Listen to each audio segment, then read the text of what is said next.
Why, hello. Thanks for joining. Are you into heavy metal?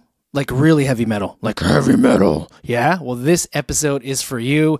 Hello, folks. My name is PJ Pat from the It's One Louder podcast, and today we're going to dive into this amazing book, and we're going to talk about inverted crosses. You ready? Let's get it.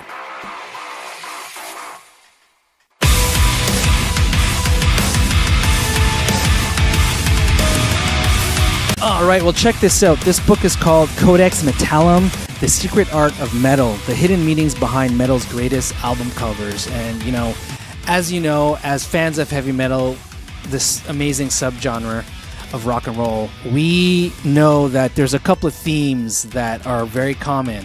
Today, we're going to be focusing on inverted crosses. That's an obvious one, right?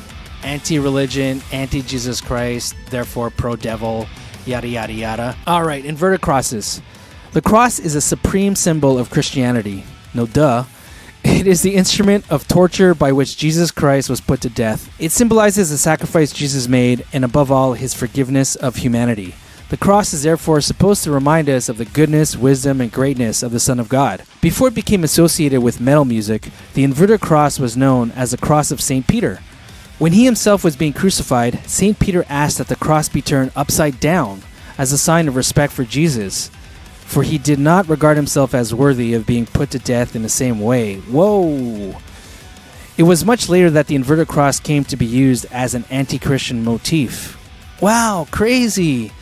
How that was actually a sign of respect for Jesus, and then, of course, humans turned it around. Turning a symbol upside down means that its values are being rejected, or even that the opposite of the doctrine it's associated with is being advocated. The inverted cross also strongly resembles a sword, synonymous with killing, not with eternal forgiveness. Well, yeah, I'll give him that, I guess.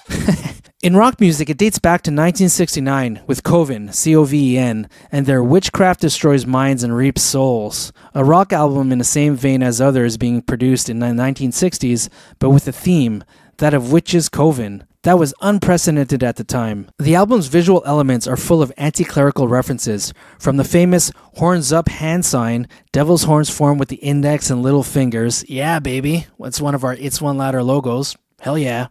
To the sacrifice of Virgin Mary, and naturally the inverted cross. Later on, Venom, the first generation of black metal, along with Hellhammer, Celtic Frost, Sarcophago.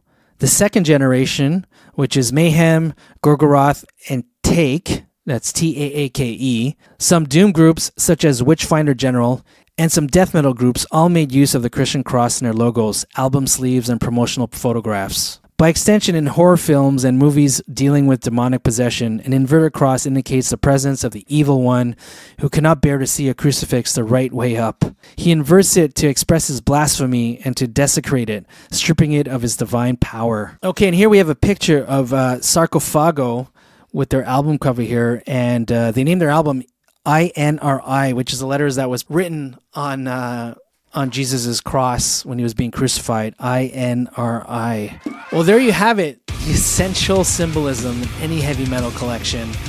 Great. Well, if you learn a thing or two about this, definitely smash a like button. I'm going to be going through more of these things, so definitely subscribe. And appreciate you joining me. And thank you. I'll see you in the next episode. Rock on. Until then, crank up your favorite heavy metal music one louder.